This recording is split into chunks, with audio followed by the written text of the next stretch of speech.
Herodes o Grande governou a Judéia à época do nascimento de Cristo. Na história e na Bíblia, ele é tido como o ditador homicida que tentou assassinar o menino Jesus e que ordenou a morte de seus próprios familiares.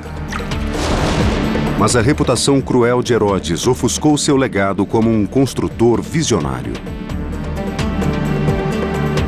Ele arquitetou um dos mais ambiciosos projetos de construção da Terra Sagrada. Herodes deixou um legado em pedra que sobrevive até os dias de hoje, e agora nós iremos investigá-lo.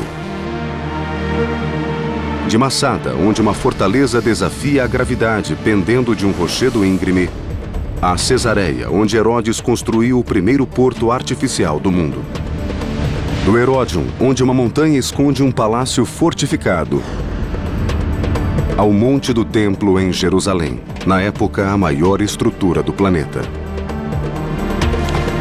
Nossos investigadores irão desvendar como essas obras foram erguidas. Como construíram isso lá em cima? E revelarão a escala, a ousadia e a inovação destas incríveis façanhas da engenharia. Esse é o mundo perdido de Herodes, o Grande.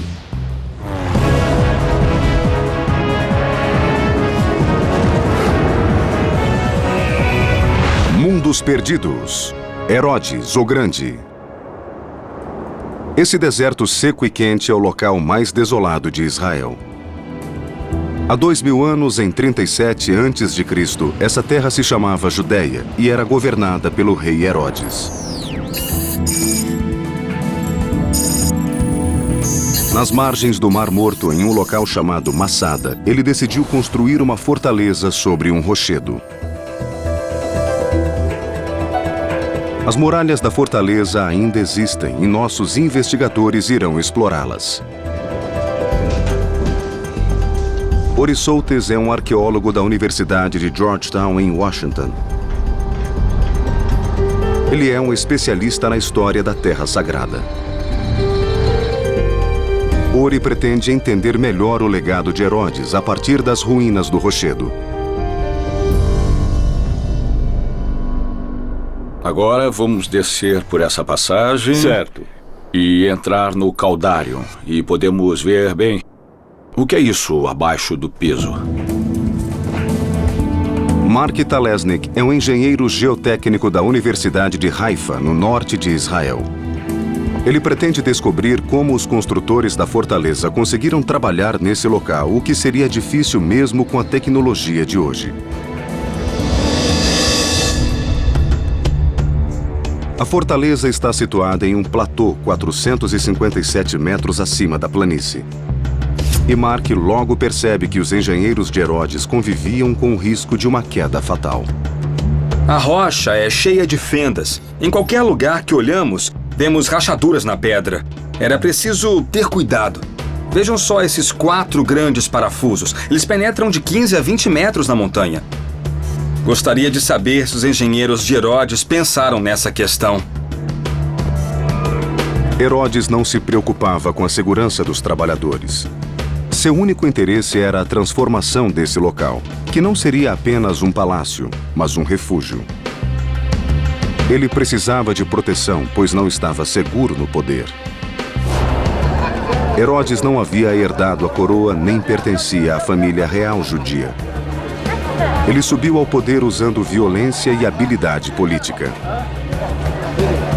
Ele se tornou rei graças ao apoio de Roma, a superpotência da antiguidade, mas era mal visto pela nobreza e pelo povo judeu. Herodes era um rei imposto por uma potência estrangeira e não podia confiar em ninguém.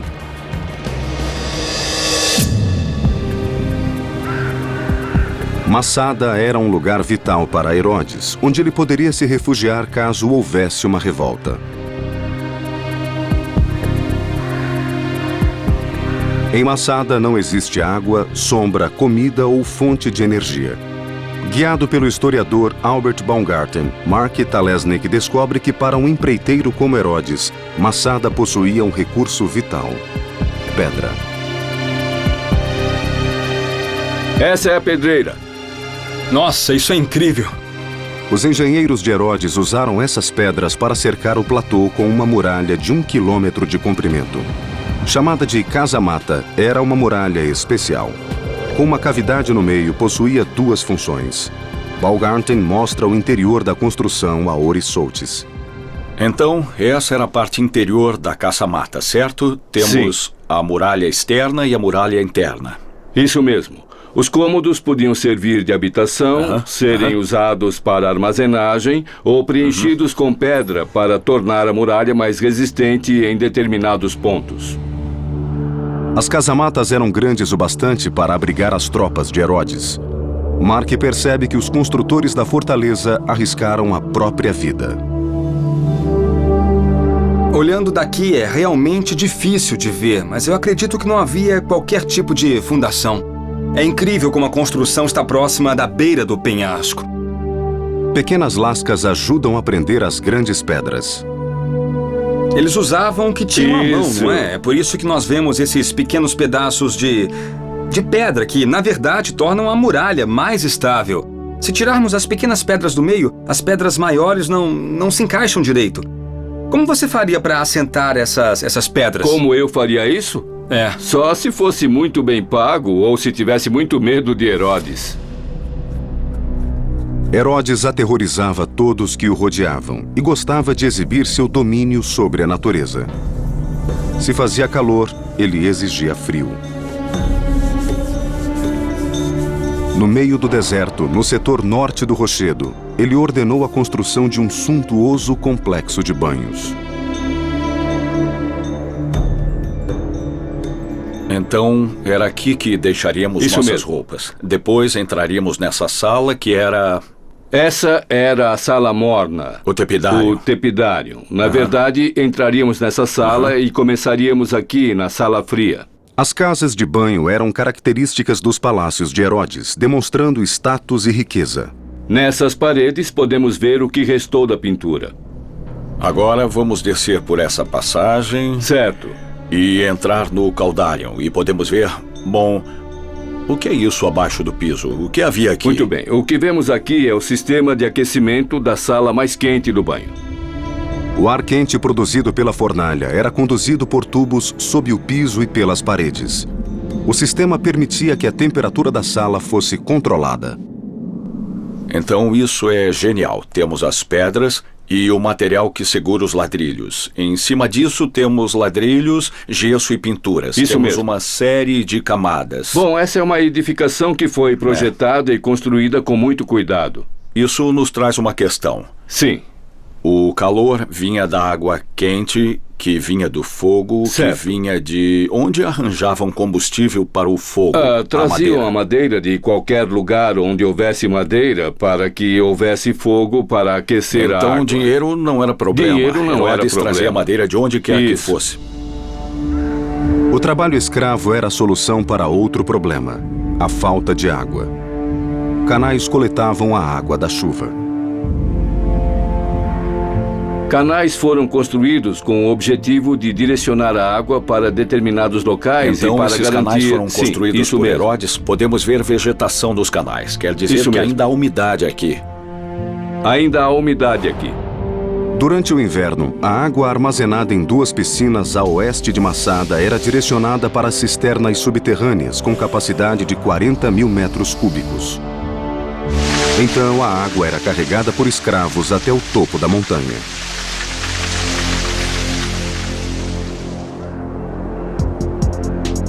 Situado 305 metros acima da planície, o Palácio Suspenso de Herodes era uma ousada obra de engenharia.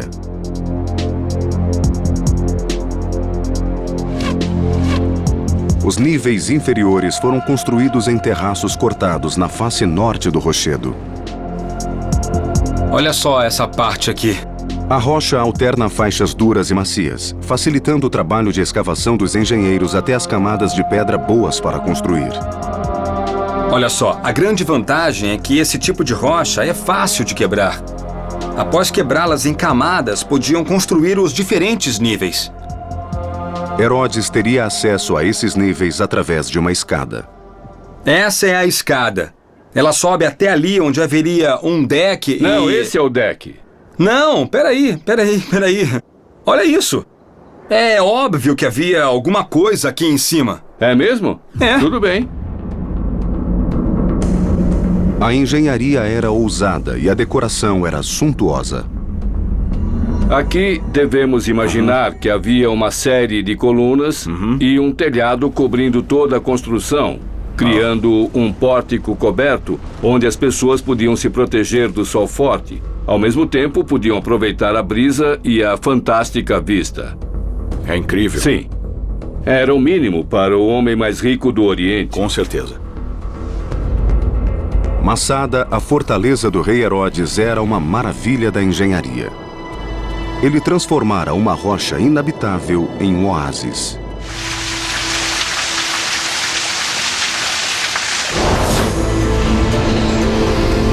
Além do magnífico palácio suspenso, Herodes construiu uma suntuosa casa de banho, tão sofisticada como as de Roma. E fez tudo isso no meio do deserto.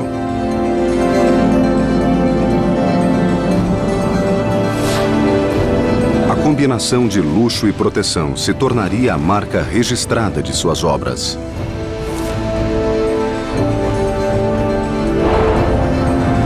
Masada foi apenas o começo. Herodes, o Grande, estava prestes a realizar um dos projetos mais ambiciosos de seu reinado.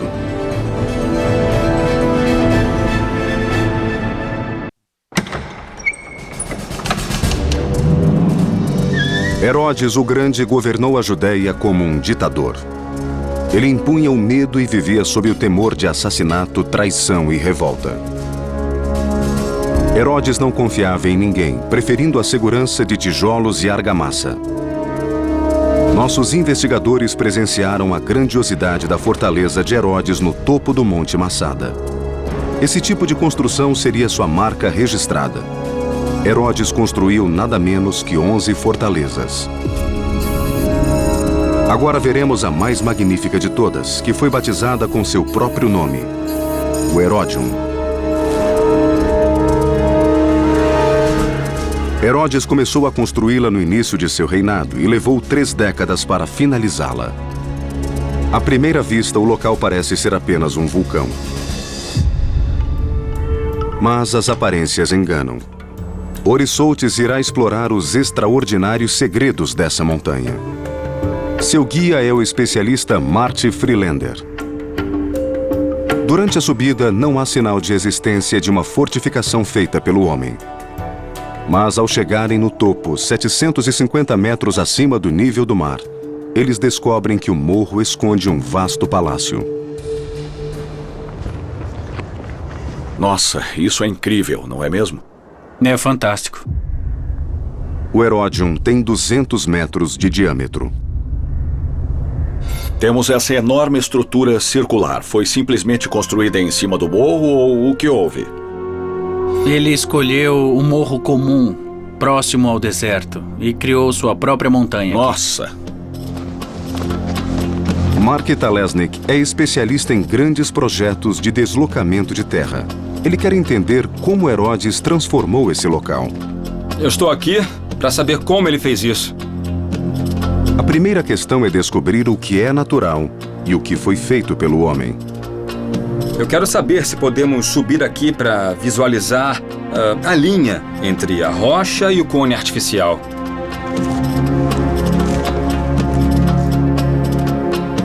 Eu acho que esse aqui é o local. Foi nesse terraço que os engenheiros começaram a construção. Eles subiram até aqui e construíram daqui para cima. Muito bem, vamos lá. Mas como isso foi feito? Como Herodes construiu uma montanha em cima do morro? Primeiro ele ordenou que escavassem aquele morro próximo. Dá uma olhada, veja como o topo é plano. Aquele morro devia ser do mesmo tamanho desse morro aqui. Ele retirou rocha e terra dali e trouxe para o topo dessa montanha. O ego de Herodes era a força motriz do projeto. Ele queria que seu palácio fosse a estrutura mais alta e imponente do deserto. Vamos subir mais um pouco, até o topo. O declive íngreme tinha um propósito de defesa. Seria impossível levar uma arma de cerco até o topo. Tá cada vez mais íngreme. Subimos uns 20 metros. Vamos tentar medir a inclinação aqui. Muito bem, cadê a bolha? Pronto. Mais ou menos 45 graus. Está cada vez mais difícil de subir, da mesma forma que deveria ser no passado. Do topo, 120 metros maior que os morros vizinhos, Herodes tinha uma visão clara de Jerusalém, a 25 quilômetros de distância. E as pessoas em Jerusalém também poderiam vê-lo. A aparência de vulcão foi produzida empilhando terra sobre as paredes externas, que ganharam resistência graças ao formato circular. Uma segunda muralha contorna a primeira. Era aqui que os guardas patrulhavam, marchando ao redor da fortaleza. Era. Estamos andando entre as duas muralhas? 4 torres marcavam os pontos cardeais.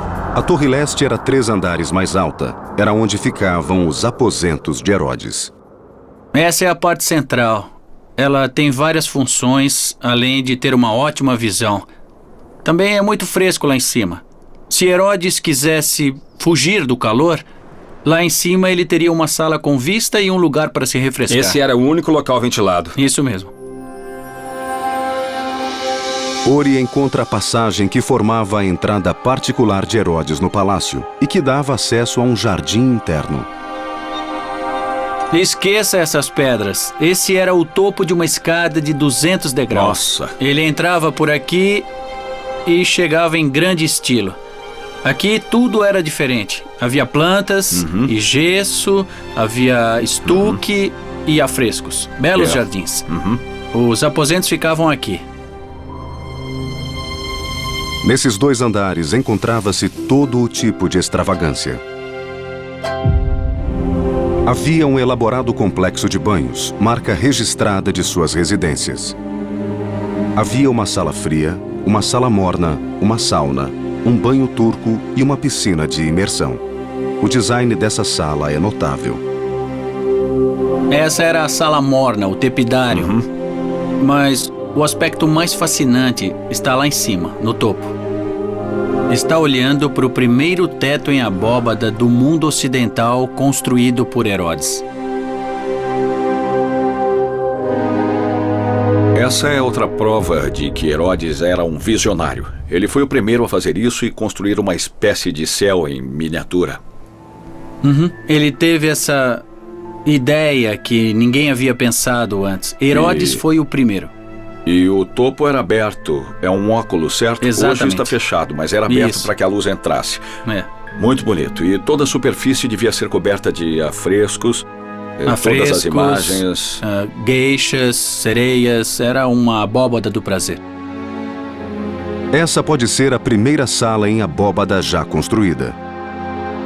É uma prova da ambição e ousadia que Herodes exigia de seus construtores. Mark Talesnik analisa as pedras para entender como essa grande revolução da engenharia foi realizada. Ótimo, ótimo, é incrível. O formato das pedras alinhadas até o topo do óculos é muito interessante, porque tinham que aguentar a compressão em 2 direções. As estruturas de pedra são erguidas graças à compressão, a força de um bloco sobre o outro. No arco, isso ocorre em 2 dimensões. Mas na abóbada, a compressão é exercida sobre todas as pedras, em todas as direções. Seria interessante saber como eles construíram isso. Os romanos usavam formas para construir arcos. Imagino se faziam abóbadas do mesmo jeito. Também podiam usar areia. Podiam fazer uma pilha de areia, colocar as pedras em cima e depois remover a areia. Interessante, isso é fantástico. Para garantir o fornecimento de água, Herodes ordenou a escavação de enormes cisternas. Onde estamos entrando? Bom, estamos entrando na antiga cisterna. Ao longo do ano havia fortes chuvas e a água era armazenada nessa cisterna aqui. Imagino que alguns guardas ficavam aqui embaixo sem ver a luz do sol. Exato. Desculpem, rapazes, mas não era fácil ser um soldado romano. Agora podemos entender a genialidade de Herodes. Se olhar bem, pode ver que há uma linha de água mostrando até onde a cisterna era cheia.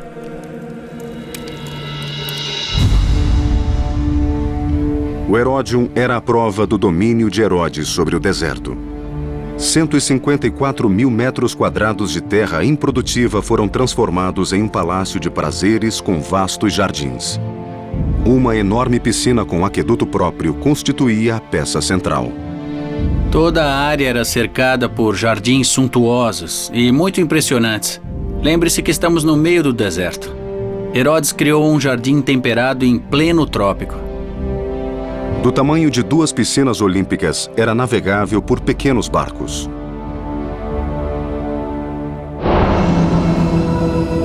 A construção no meio do deserto, parte oásis, parte fortaleza, mostra a visão de mundo de Herodes. Ele era um visionário e possuía riqueza e poder além da imaginação. Mas, acima de tudo, ele precisava exibir esse poder. Ele dominou a natureza e o deserto e construiu um grande reino. Mas sua ambição não tinha limites. Herodes queria competir no palco mundial. E para mostrar que era digno dos senhores romanos, Herodes construiria uma nova cidade tão imponente quanto Roma.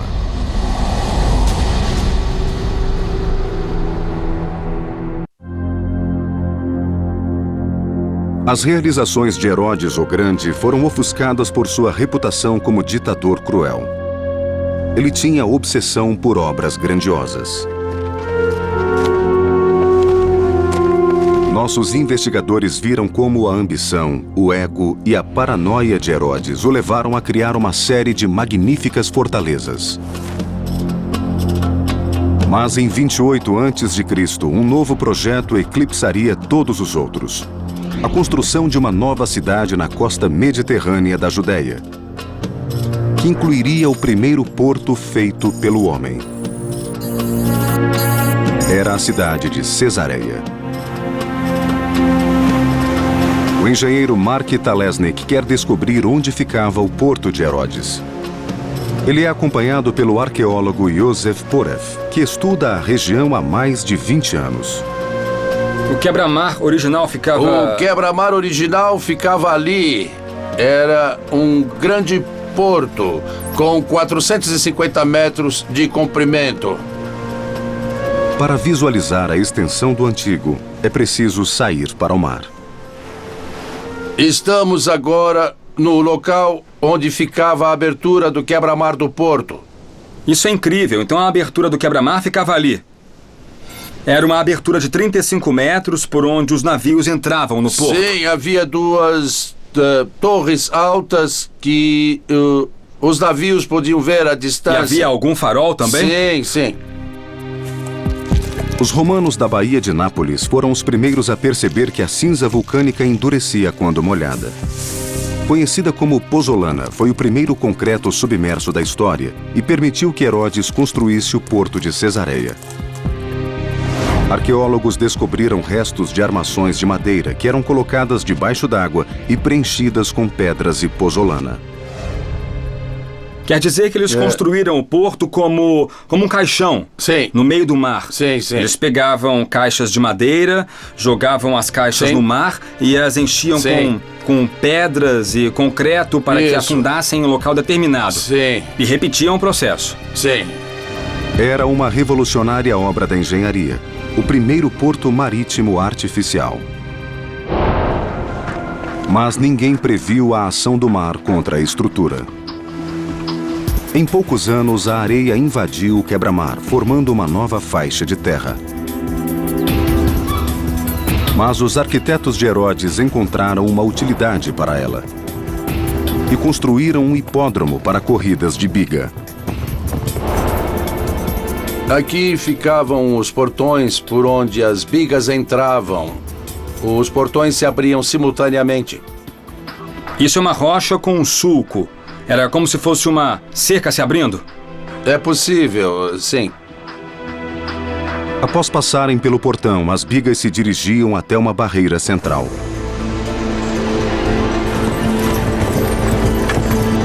Dali em diante, a corrida consistia de um vale-tudo ao redor de vários circuitos. As arquibancadas comportavam até 800 espectadores. Com o crescimento de Cesareia, a capacidade dobrou. Aqui podemos ver um segmento de bancada muito bem preservado. Era importante ter uma boa visão das curvas onde havia muitos acidentes. Então as pessoas sentavam aqui só para ver os acidentes? Sim, elas gostavam disso. Elas gostavam, né? É. E as bigas corriam na areia? Sim, arena significa areia em latim. Ah, eu não sabia disso. Herodes construiu a cidade mais moderna do mundo romano. Herodes trouxe arquitetos romanos à Judéia.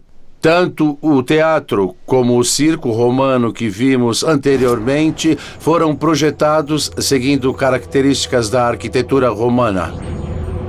Os teatros romanos tinham um formato semicircular. Esse foi o primeiro teatro da Judéia. Seu projeto foi concebido a partir de um entendimento de acústica, assegurando que o menor som fosse ouvido das bancadas superiores. O que havia de especial na acústica do teatro? Bem, logo atrás do palco havia uma parede muito alta, fazendo com que todo o som fosse empurrado do palco para a plateia. As vozes eram ouvidas de qualquer lugar. É uma Bela vista, não? bela vista. Os melhores assentos da casa. Um belo cenário também, com o pôr do sol. Herodes batizou a cidade de Cesareia para homenagear seu protetor, o imperador romano. O projeto era uma obra de adulação e deu certo. Ao construir uma cidade romana em um reino judaico, Herodes corria o risco de irritar seus súditos. Para manter a lealdade do povo era preciso mantê-lo feliz. E Herodes fez isso através de outra obra: reconstruindo a cidade de Jerusalém. O resultado seria uma das maiores obras de engenharia da história.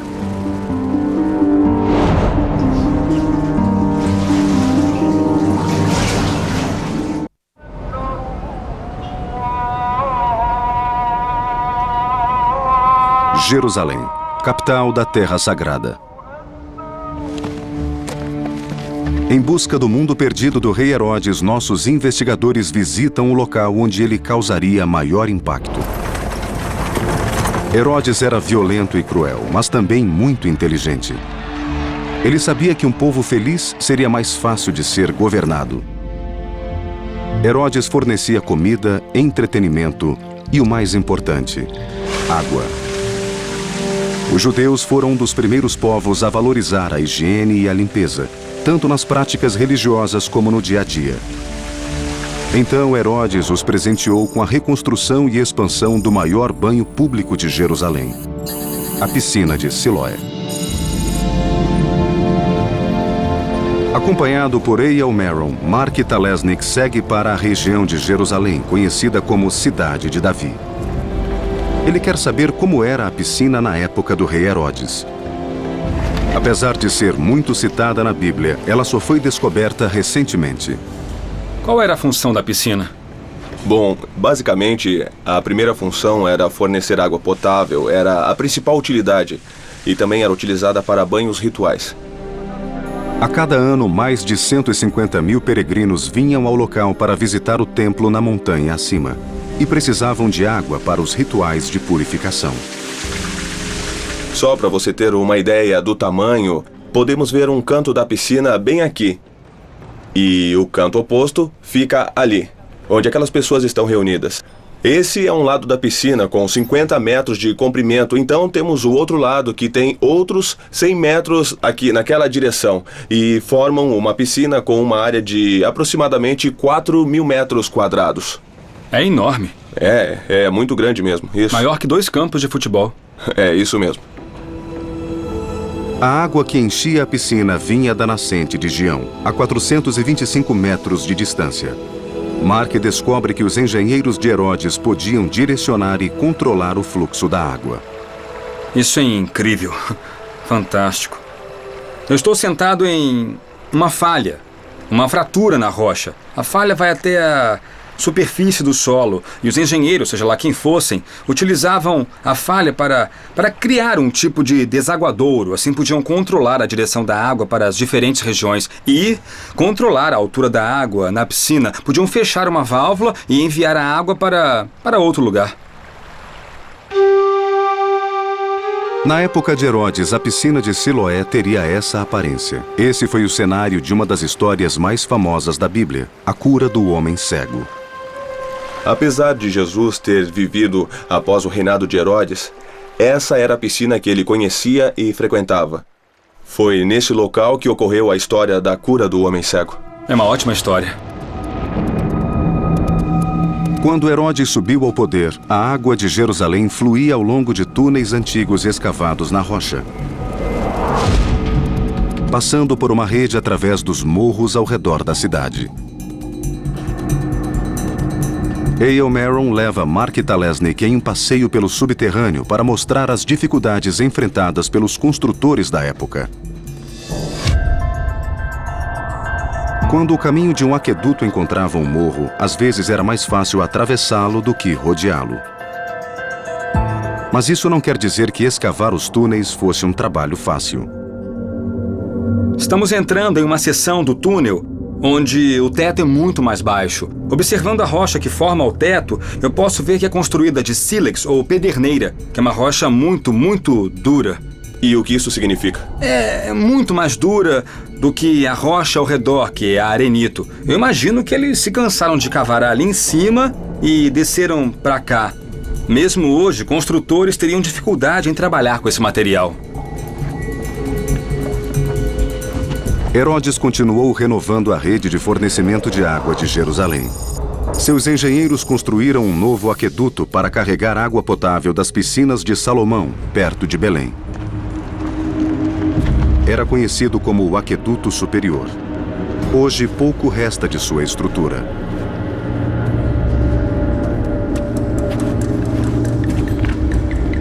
Mas Mark Talesnik e A.L. Maron encontram uma das poucas seções remanescentes.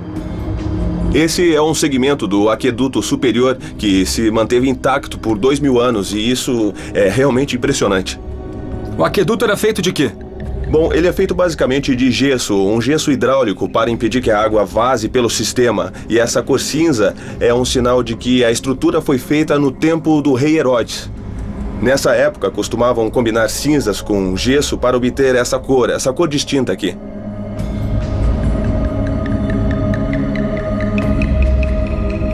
Eu sempre quis ser um trabalhador municipal. Vamos ver. A inclinação de um aqueduto romano pode ser pequena. Essa seção parece totalmente plana e Mark quer descobrir se ela tem algum declive. Vamos colocar mais água para ver se descobrimos a direção do fluxo. Não temos água suficiente. Não, temos sim. Ali, ó, temos um fluxo ali, correndo bem ali. Tem sim, tem um fluxo bem suave nessa direção. É isso aí. É isso aí. Muito bom. Sorte dos engenheiros de Herodes.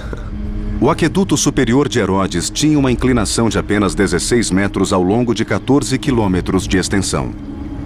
Se houvesse água o bastante no cano, o fluxo iria para a direção mais baixa. De cima para baixo. É assim que a física funciona. Exato. O aqueduto mais bem preservado de Israel foi construído para abastecer a cidade de Cesareia, construída por Herodes. O arqueólogo Yosef Poref leva Mark Talesnik até a fonte de água. As nascentes de Monte Carmelo, que ficam a 8 quilômetros de distância. A que altura estamos? Estamos a 50... 50 metros acima do mar. Sim, a fonte está aqui. Veja, pode ver a água correndo. Daqui a água era direcionada por canais cobertos. Veja a construção original. Aqui em cima você pode ver o teto triangular que protegia a água de contaminação, pois ela era utilizada para beber. Sei. A água enchia essa piscina de armazenamento antes de ser direcionada ao vale para a cidade de Cesareia. Nos últimos 8 quilômetros, um aqueduto elevado carregava água ao longo da costa até a cidade. Era o canal de transporte mais bem construído do país. Mas o projeto arquitetônico mais ambicioso de Herodes ainda estava por vir. Era uma construção em uma escala jamais vista que marcaria Jerusalém até os dias de hoje.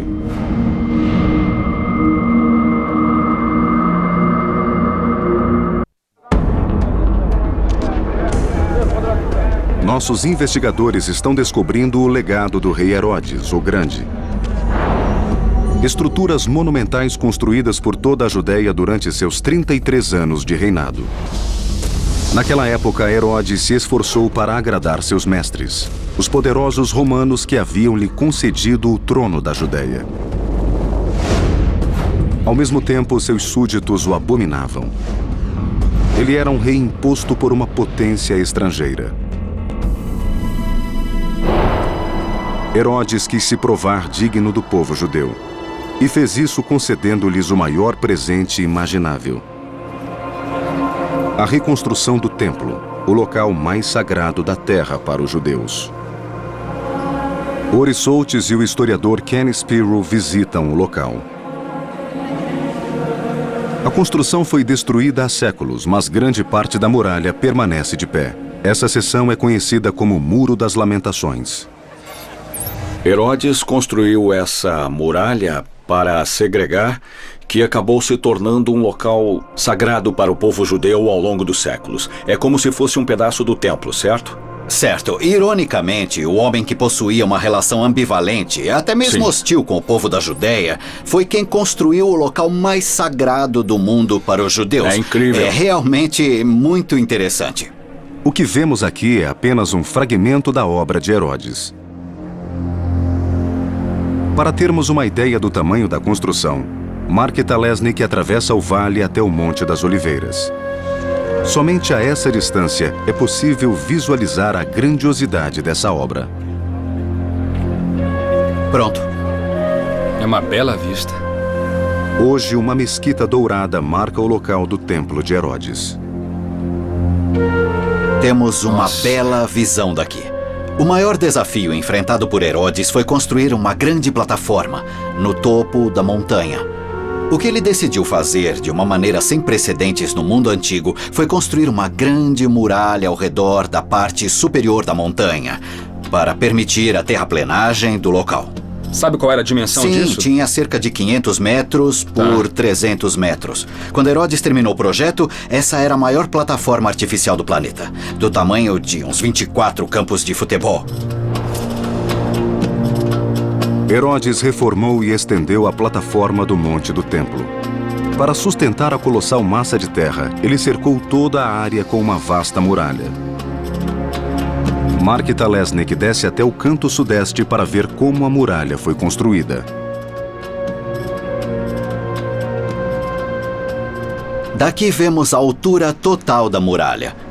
30 metros de altura, como um prédio de 10 andares. As pedras têm 1 metro de profundidade. Temos esse efeito de zíper, com pedras travadas e impostas. Enormes pedras convergendo em um canto, formando um zíper. Uma pedra grande, uma pedra pequena. Uma pedra grande, uma pedra pequena. E assim subindo até o topo. O muro era apenas uma parte da estrutura. Para compensar o nível do declive da montanha, os engenheiros de Herodes construíram uma rede de grandes passagens arqueadas.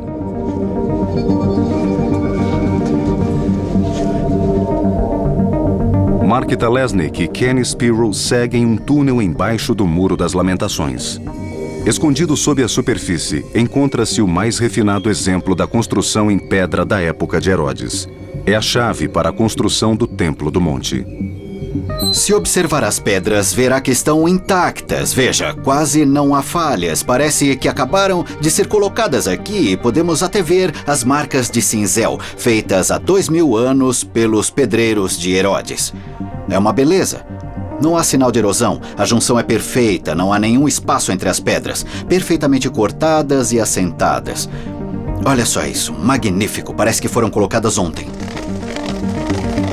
Algumas pedras utilizadas na construção do Muro de Herodes são gigantescas.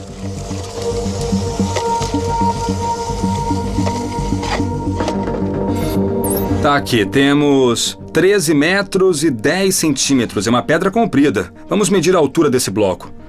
Temos 3 metros e 7 centímetros. Eu sei que essa pedra tem uns 5 metros de espessura.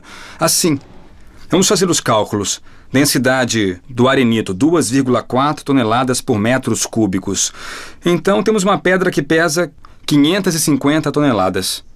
É uma pedra bem grande. Bem grande mesmo.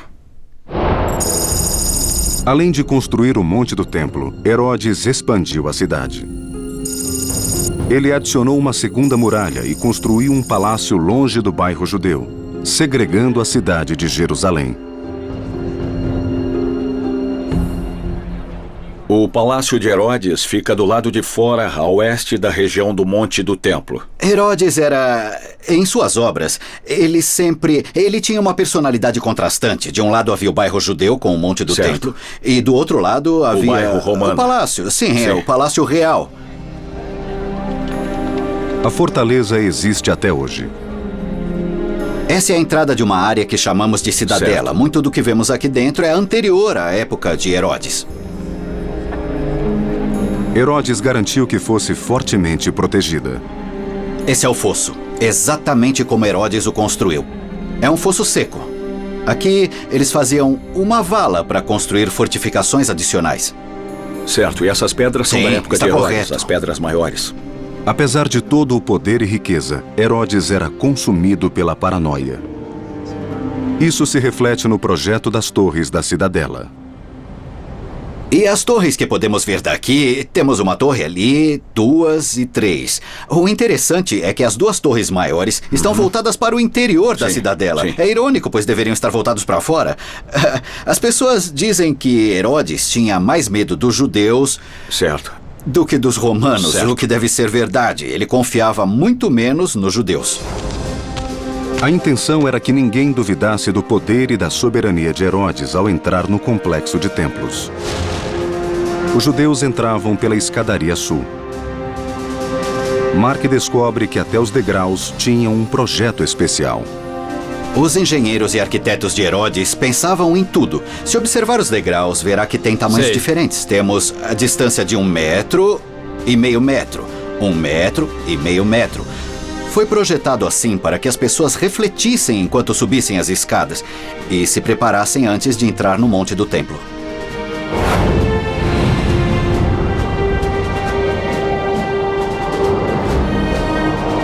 O primeiro templo foi construído pelo rei Salomão, e Herodes tinha a intenção de ofuscá-lo.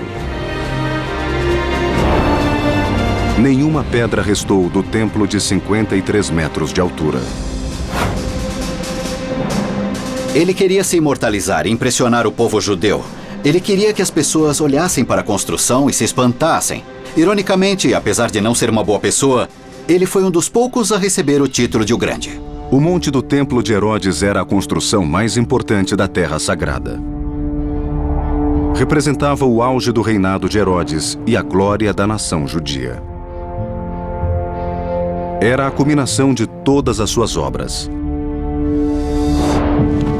Como nossos investigadores descobriram, ele se beneficiou do conhecimento adquirido em Massada de como reforçar declives perigosos e como esculpir grandes blocos de pedra.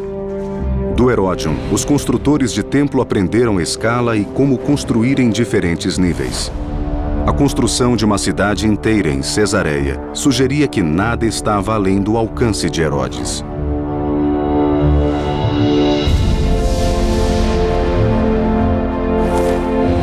E o Monte do Templo foi a prova final. O rei Herodes sempre será lembrado como um vilão. Cruel, determinado e egocêntrico. Entretanto, foi esse homem com essas características que produziu algumas das mais extraordinárias façanhas da engenharia.